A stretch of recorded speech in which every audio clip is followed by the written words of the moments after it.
This program is rated PG. It contains themes and scenes which may not be suitable for very young audiences. Parental guidance is advised. Be advised that the views and opinions of the hosts and guests do not reflect those of the station.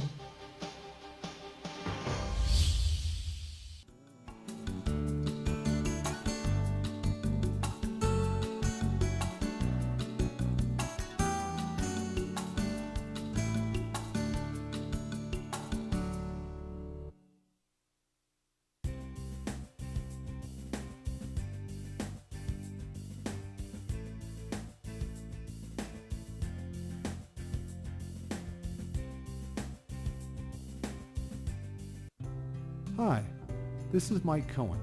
I first took my dad to Neurofeedback in 1995. He was struggling with severe agitation. We went to top doctors, nothing worked. Then we found Neurofeedback and the effect on him was remarkable. Ever since, I've worked with Neurofeedback.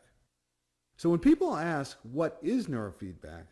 They typically want to know how you do it, what it helps, and how it's different than other options.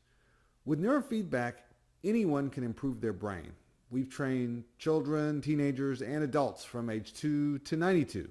For children, it's often used for ADHD, emotional and behavioral issues, learning and developmental delays, and struggles in school.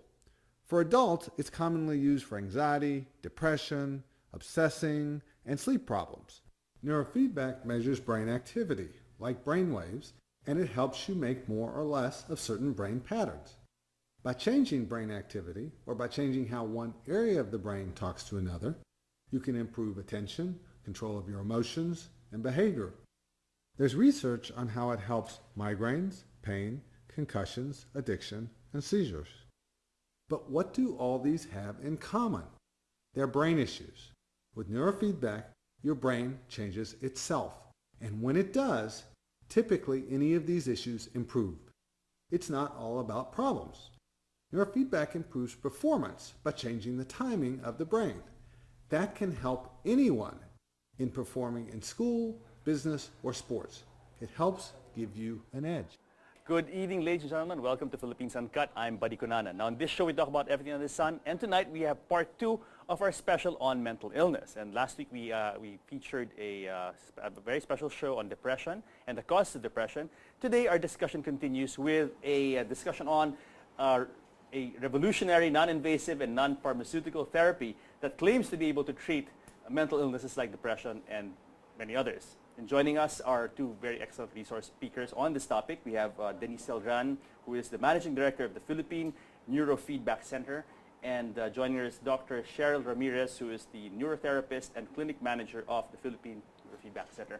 Welcome, ladies. Good evening. Good welcome evening. to Philippines Uncut. Thank you for having us. No, the pleasure is all mine because I'm really interested on this topic, and especially since we just featured a very, very serious topic last week, which is actually mental illness, depression, and suicide.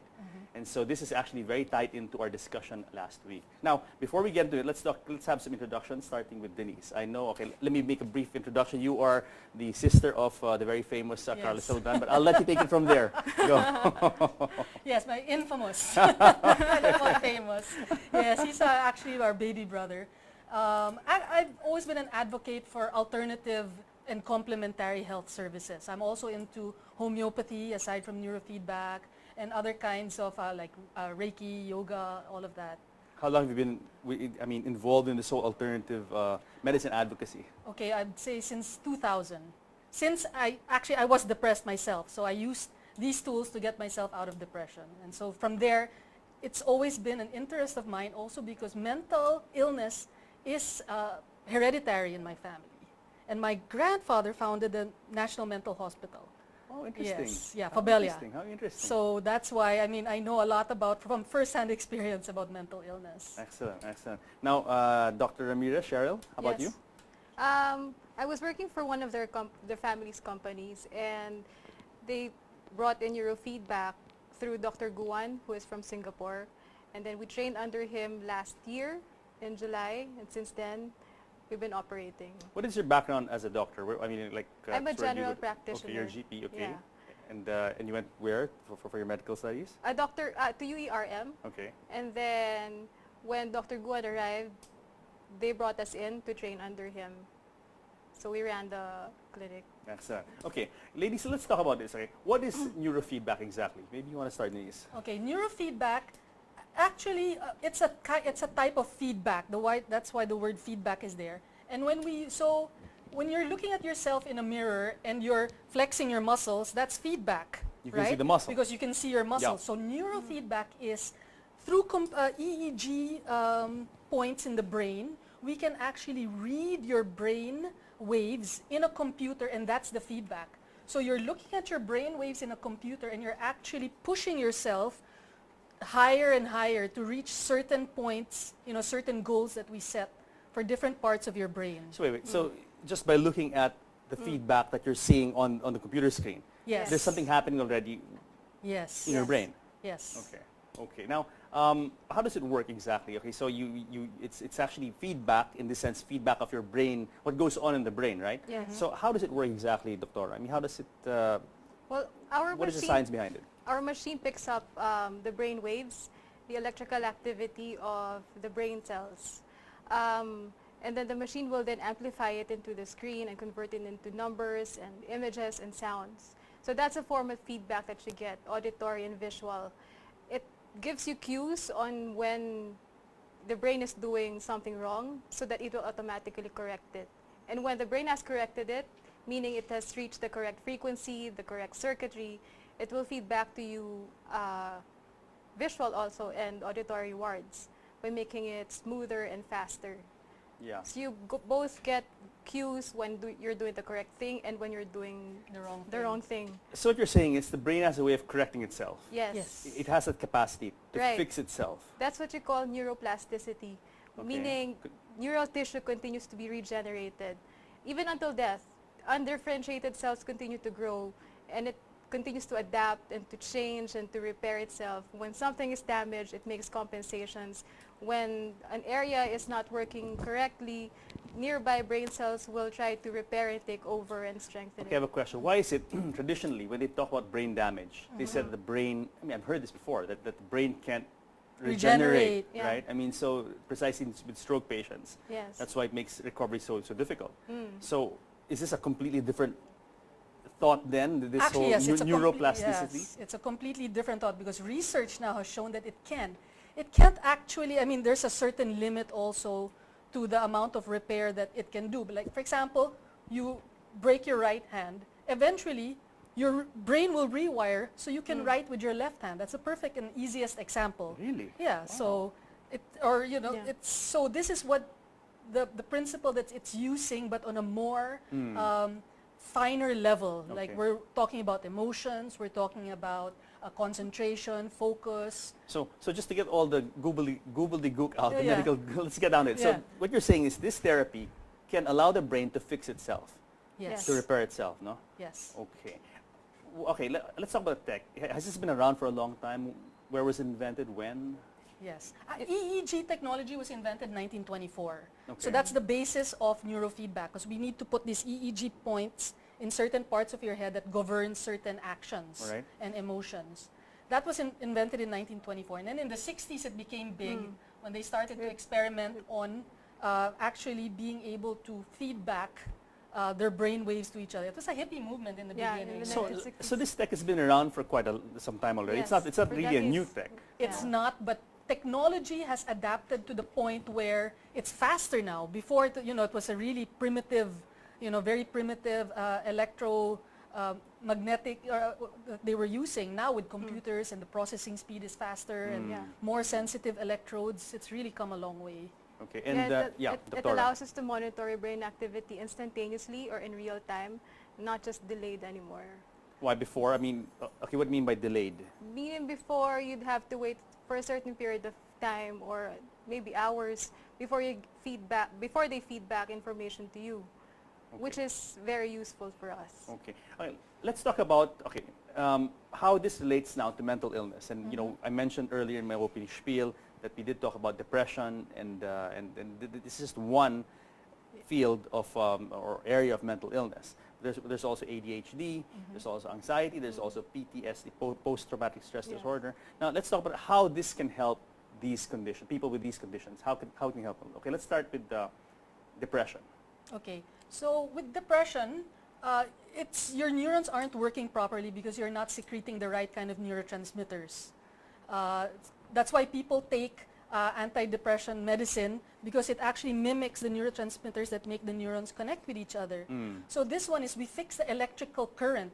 More than fixing the chemical, we're fixing the electrical current of the brain so that it begins to emit the right neurotransmitters and communicate with each other. Right, Doc? Yes. Anything to add? Our guest last week mentioned something about keratin level or I mean Serotonin. I'm sorry, serotonin levels, right? So how does this tie up with that, with serotonin? Well, by training the brain waves, when it reaches a certain frequency, or if it is able to fire the correct rate, at the correct rate, what follows is neurotransmitter release. An example of which is serotonin or cortisol or Epinephrine. all these stress hormones or growth hormones or mood hormones, so to speak. What we do is we train your brain waves to regulate itself. Yeah. In so doing, you are able to produce just the correct amount of hormones. So when you're stressed, you're able to calm yourself down. Or when you're not in a good mood, you're able to boost your positive emotions. Yeah. Is this tech accepted by mainstream medicine? I mean, let's say, by mainstream I mean like by hospitals, I mean, because when you say alternative, it kind of means like you guys are operating not within the orthodox areas, no? So It's what now, do you have to say about that? now that's why we like to use the word complementary. Now it's being featured in the pediatric journals. I would say maybe in the 60s and 70s, because the movement was started by a bunch of hippies that actually were using it to reach nirvana. They were using it, to get high. They really were back then. Now, in Singapore, it's standard protocol for autism. If you're diagnosed, the first thing they do is they find you a neurofeedback therapist. So here it's just starting. So, it takes a lot of work on our part to get people to understand, because it's so technical. Okay, let's talk about autism, right? How does this help people with autism? It helps with the mood, with the behaviors such as the hyperactivity. We notice that kids become less hyperactive, less restless. Their sitting span is longer.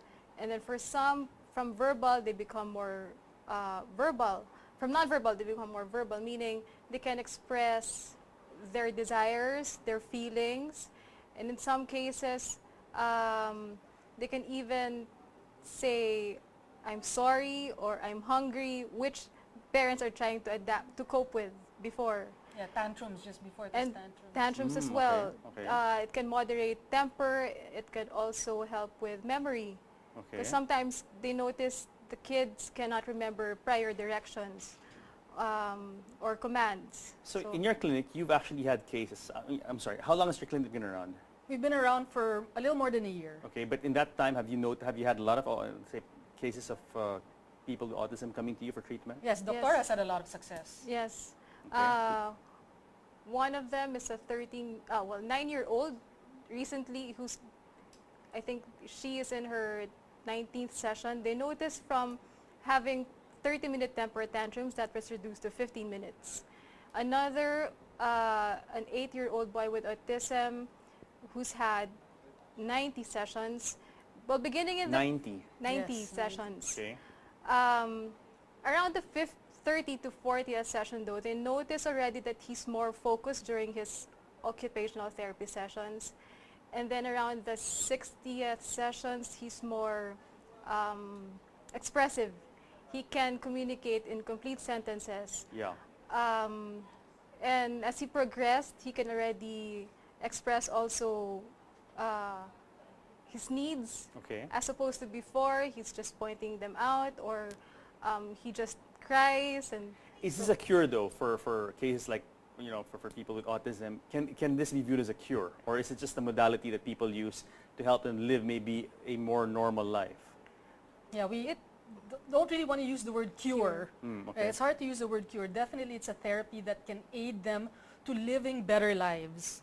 You know, I mean, cure is a strong word to use, so we don't really want to claim that. It's more of training really your brain to be more strong, to be more resilient against all these disorders of What are the most dysregulation. common disorders? Okay, so you mentioned For- autism and then depression. What else do you Also treat there? ADD or ADHD Okay. and seizures. Okay. So it helps reduce those symptoms of the seizures and the attention deficits. Okay, like in the case of ADHD, Mm-hmm.